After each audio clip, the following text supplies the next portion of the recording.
Здравствуйте, я Лилия Игликова. Вы на канале Евразия-24, информационно-аналитической платформе для тех, кто думает о будущем своей страны и мира и не боится задавать вопросы. Гости нашего эфира сегодня – главный редактор аналитического онлайн-журнала «Геоэнергетика. Инфо» Борис Марцинкевич, он на связи с нашей студией из Москвы, и политик, экономист, энергетик Петр Своик. Он сегодня в нашей студии. Петр Владимирович, Борис Леонидович, здравствуйте, рада вас приветствовать. Добрый день, приятно, что пригласили. Добрый день. Думаю, начать наш разговор нужно с наших новостей. Китайская компания CNNC построит вторую атомную электростанцию в Жамбыльском районе Алматинской области. Соответствующее решение принял премьер-министр Олжас Бектенов 26 января. Процитирую сообщение с сайта Национальной ассоциации нефтегазового сервиса. Вторую АЭС в Казахстане решили строить вблизи Алматы. От себя дополним и вблизи первой, которую должен построить в Казахстане Росатом. Станция, сообщается, будет возводиться также в Джамбыльском районе Алматинской области. Борис Леонидович, хотелось бы в первую очередь спросить вас, по вашему мнению, специалиста, в чем логика размещения двух мощных АЭС в одном регионе страны? Давайте так, что касается, кто какие обязательства несет, будет ясно, когда будет подписан контракт. Напомню, что сообщение из Астаны мы читали аккуратно. Строить будет международный консорциум, состав пока не объявлен. Идут геологические изыскания на площадке возле Улькена. Когда закончится, вот тогда, видимо, какие-то новые новости, так скажем, и пойдут. На самом деле, говорить о контракте до соглашения со стороны государственного регулятора Республики Казахстан вообще бессмысленно. Пока госрегулятор не одобрит, можем о чем угодно рассуждать. Мне кажется, что Улькен, по-моему, там еще в советские времена планировалась крупная угольная электростанция, по разным причинам снесли вправо, так скажем. Место совершенно правильное, с учетом продолжительности линии электропередач, дополнительная генерация крайне необходима, иначе будут, так скажем, запроектные потери. Но они сейчас, собственно говоря, и есть одна из причин вот этих пиковых энергодефицитов для Казахстана. Что касается размещения второй станции, здесь тоже пока ждем более четких формулировок. Мне со стороны не до конца понятно. Северную и южную энергосистемы Казахстана, это фактически острова, соединяют 3 линии электропередач. 2 проходят через Улькен, одна с другой стороны Балхаша. Но почему-то решение о второй паре атомных энергоблоков не в пользу второй линии электропередач, а ставится здесь же. Мне это до конца непонятно, но я надеюсь, что Министерство энергетики Казахстана как-то сумеет это объяснить. Да, Борис Леонидович, я вас про политику не спрашиваю, потому что знаю, что вы аккуратно уйдете от ответа, но хотелось бы все-таки услышать мнение профессионала с вашей точки зрения. Чем кардинально могут отличаться или не кардинально проекты Росатома и CNNC? Это разные технологии. CNNC – это HPR-1000, он же Дракон-1, он же Хвалон-1, называйте как угодно. Немножко другая технология. В проекте нет ловушки расплава, так скажем, явное наследие американских технологий от Вестингауза. Тем не менее, государственный регулятор Китая считает, что это реактор поколения 3+, хотя некоторые эксперты вот с этим не согласны. Что там еще такого сильно отличного? С одной стороны, мы должны считать, что China National Nuclear Corporation и Росатом конкуренты, с другой стороны, они сотрудничают с 1997 года, с момента подписания контракта на строительство первого и второго блока атомной электростанции Тяньмэнь. Такого опыта сотрудничества в атомной энергетике, пожалуй, не найдем, если, конечно, не вспоминать о взаимоотношениях, к примеру, России и Казахстана, они значительно больше. Если Казахстан сумеет добиться того, чтобы CNNC и Росатом были меньше конкурентами и больше находили варианты для взаимовыгодного сотрудничества, выиграют все. Выиграет Казахстан, потому что Росатом и CNNC при строительстве третьего и четвертого блоков все той же атомной электростанции Тяньвань показали результат, которого в этом веке еще не было. Атомная электростанция построена с опережением на 6 месяцев, оба блока, не выпадая из сметы. Такого результата пока никто нигде не демонстрировал.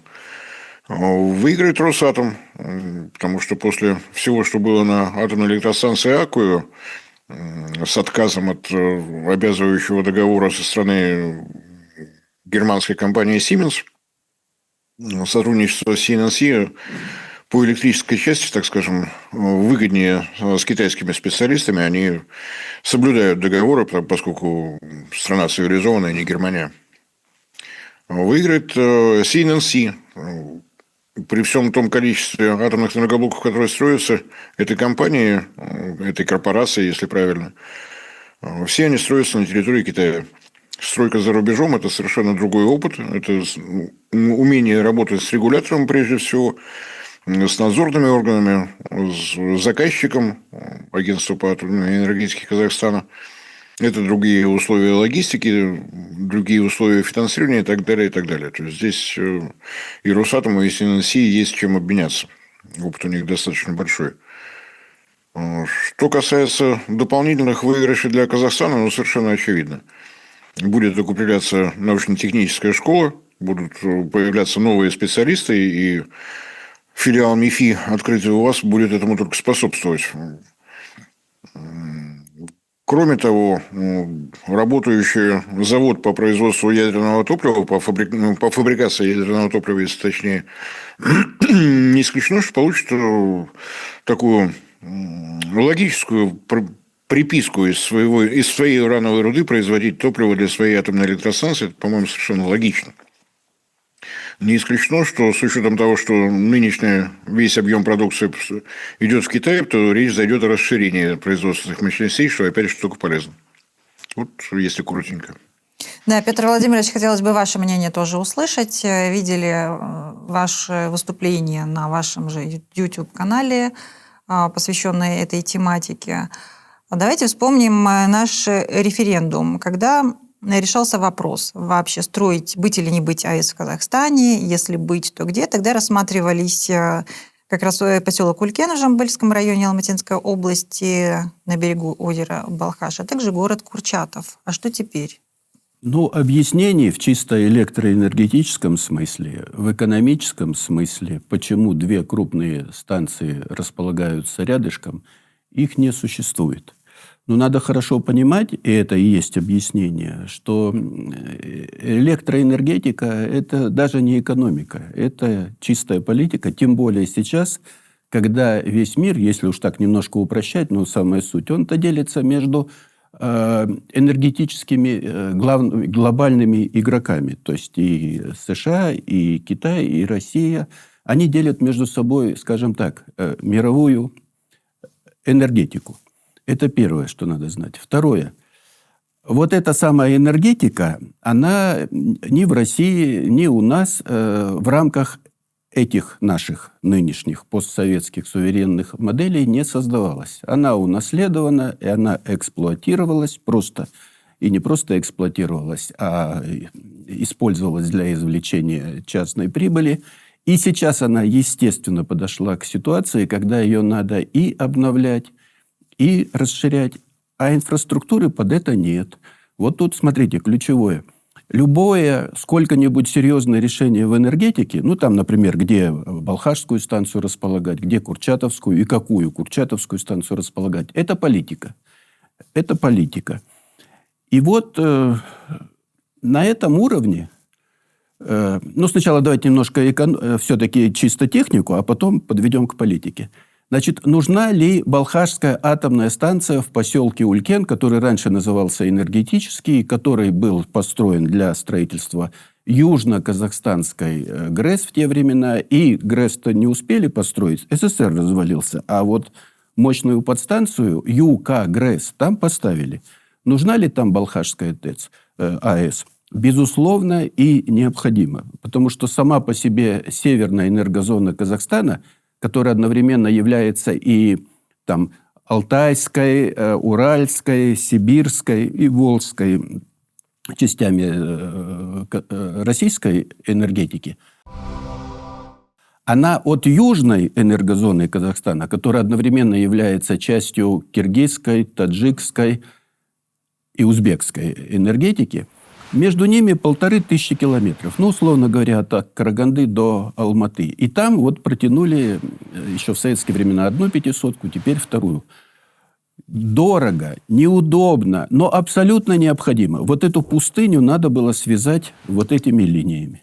И поэтому станция посерединке на Балхаше, которая имеет уже готовую схему выдачи мощности. Вот она, подстанция. И вот они, две линии в одну сторону, которые потом станут двумя линиями в разные стороны и распрекрасно будут выдавать энергию этой Балхашской атомной станции, что на север, что на юг. То есть это общая энергосистема. Если где и строить, то только там. И, где-то один блок точно, а второй блок тоже, наверное, еще сгодится без расширения выдачи мощности. Уже все, там сам Бог велел строить Балхашскую атомную станцию. Нужна там вторая? Технических решений нет, потому что наоборот, если мы зададим вопрос, где самое неудобное, где самое далекое, где самое дорогое место, наиболее удаленное от центров потребления, чтобы вот самым ненужным образом воткнуть туда вторую крупную станцию, это там же, рядом с первой Балхашской атомной станцией. А где действительно второе, очень удобное и просто просящееся место для крупной станции? А это Курчатов. Потому что Борис Леонидович уже сказал, третью 500-ку пробросили через юг, через восток, тоже с севера на юг, мимо Курчатова. И там тоже по этим же причинам просится Курчатовская, желательно атомная станция.